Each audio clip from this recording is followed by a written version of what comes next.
In this video, I'm going to break down my match against Tyler Wood from 2015. This is my very first match in my college career, and I can't wait to share with y'all some of my secrets that helped me become a 3-time NCAA wrestling champion. So hit that subscribe button, and let's get into it. This first match, home match, Rec Hall, 174 against Lock Haven. I remember being pretty nervous for this match, but also just excited. So as you can see, before we start the video, we got a big crowd. I'm a skinny boy. And yeah, gonna be a fun one. Let's get it rolling.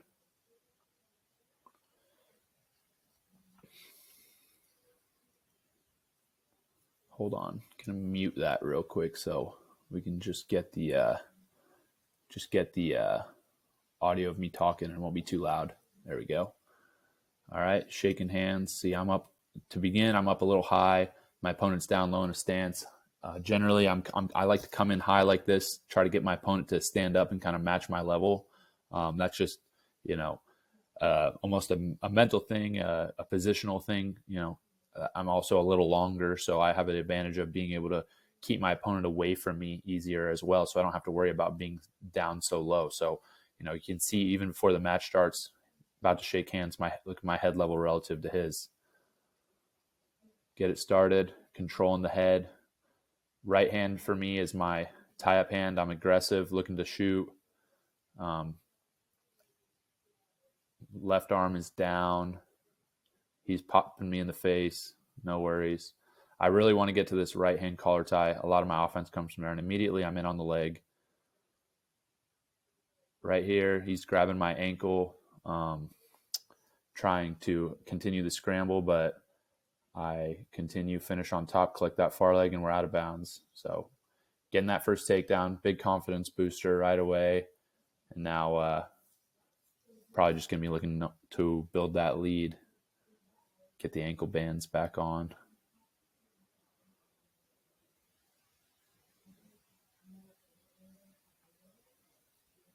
Let's get back set. So notice my opponent, his back is super flat. That means to me, it's going to be pretty easy to ride.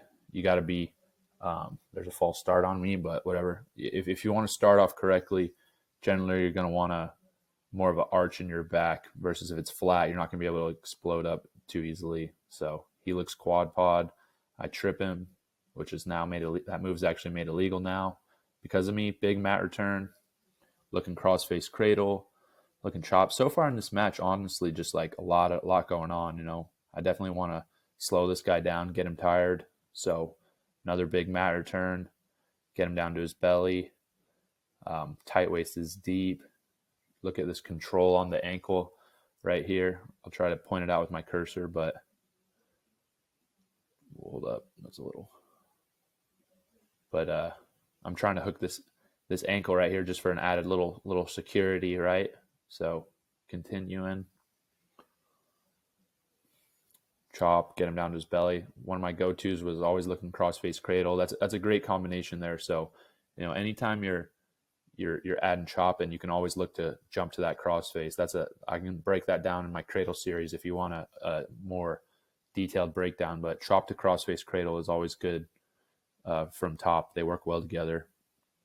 Knowing where I'm at, so I'm out of bounds. But notice how instead of just pushing him out of bounds, I bring him down to the mat. One reason for doing this is just mental. It's just going to kind of fatigue this guy. But another is for the refs, right? You push the guy straight out of bounds, you might get called for stalling. But the mat return, just it is a couple. There's a couple positives off that. One, get the guy tired mentally. You let him know I will not stop wrestling, and third is the refs, knowing that you're just being active here instead of just stalling, pushing the guy out. Back to the center. 2-0 at this point. So I'm controlling the match. Probably got ride time at 1 minute or close.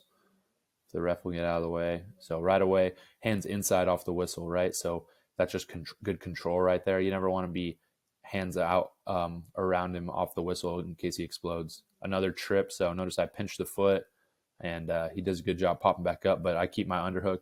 There he's one, and I'm looking right back to the shot. So I think he gets out of bounds here, but it's close. Yeah, his foot touches off the mat, so no points for me. We're back to the center, 2-1 right now. Still first period. I got a decent amount of ride time.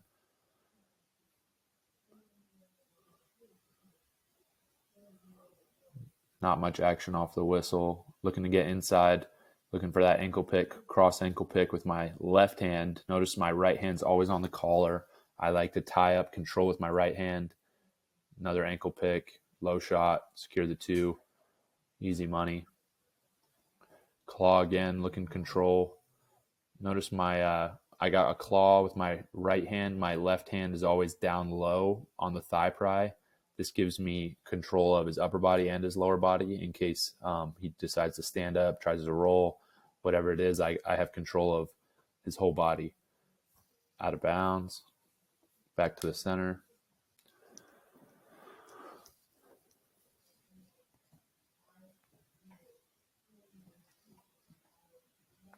Flat back again for my opponent. You know he's not going to be able to explode, and his head goes down right away. So, I just get right back to my claw, looking trap wrist.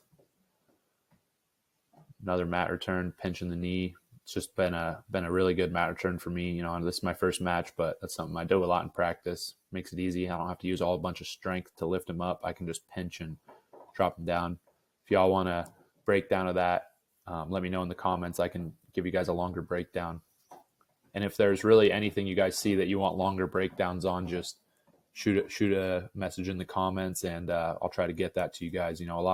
This is going quickly. The match goes fast, so I can't break everything down super specifically. But if there's something specific you guys want broken down, then I can do that later. Just let me know. All right, 4-1, second period. I choose down. That was the first period's a 3-minute period. Now this next 2 periods, second, third period will be 2 minutes. So 2 minutes each. So not a ton of wrestling to do left.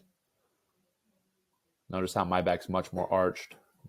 Notice it's going to be harder to keep his weight on me. I pop right up, look over hook to kind of threaten him with a throw, and he lets go. Back on my collar tie. Left-handed ankle pick, big double leg to finish, run right through it. Typically now I'm looking at this and I really want to drive that guy all the way to his belly off the takedown, but he gets right to his base. So, that was something I think I continued to get better at throughout my career, is taking the guy down. I always drive him to their belly, all the way to their belly, make him build up rather than letting him get to his base easily. 7-1 is the score right now. False start on my opponent. I pretty much have riding time locked up. So at this point in the match, I'm thinking bonus points. I'm thinking tech fall. I'm thinking pin.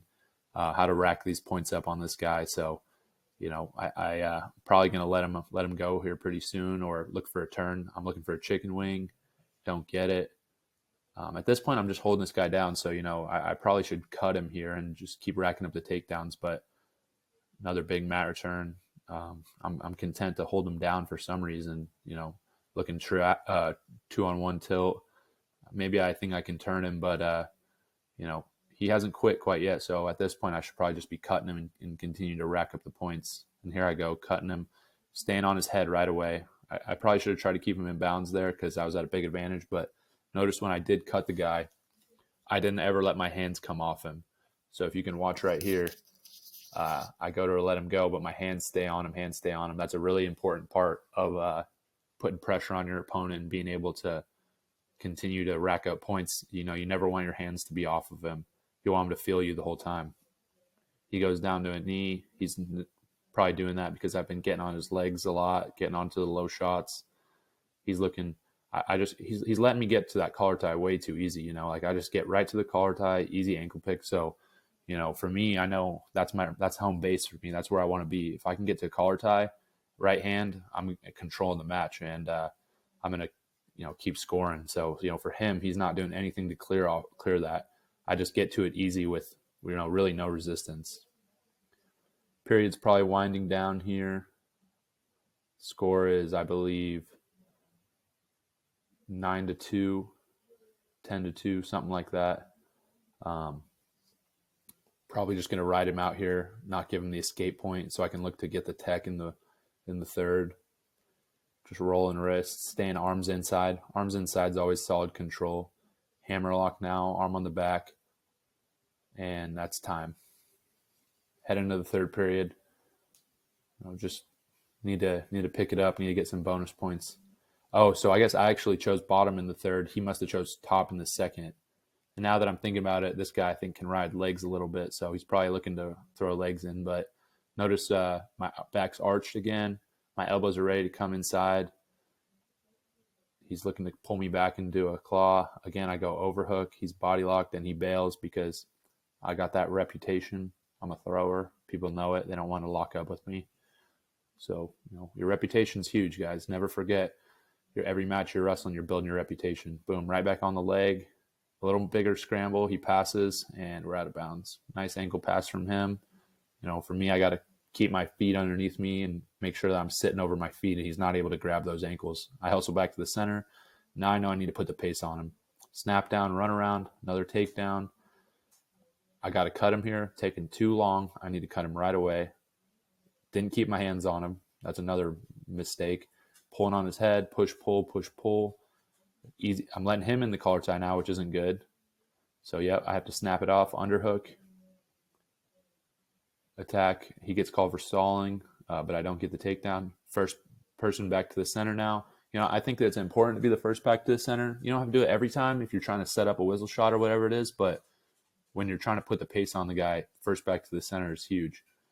Snap, ankle pick, crackdown. Finishing another 2. He's on his belly. This is perfect. Right here, I should cut him right away. Hand on the head and run around him. Don't let him build up to his base first.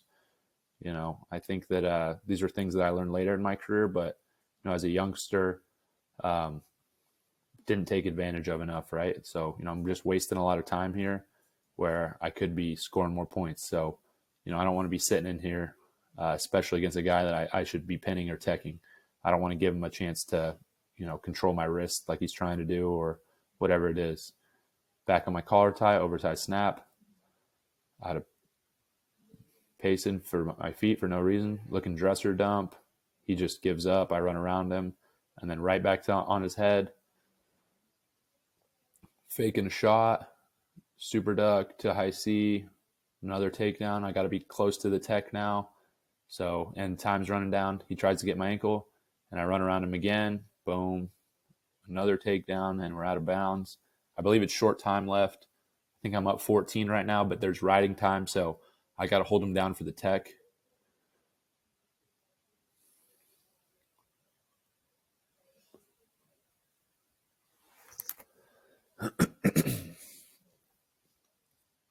Hands got to come inside off the whistle. They do. He goes down. He's not really trying to get away. I'm just holding on with the claw. Knee in front of his knee, and that's time. I believe this was 24-9 final score. Tech fall. Decent showing for my first match. Definitely got the crowd excited, and thank you guys for watching this first technique breakdown. I hope that y'all enjoyed it. There's many more coming, and that was my first match in Rec Hall, so I hope you guys enjoyed it, and just keep tuning in and watch me improve, and hopefully I can help y'all improve too.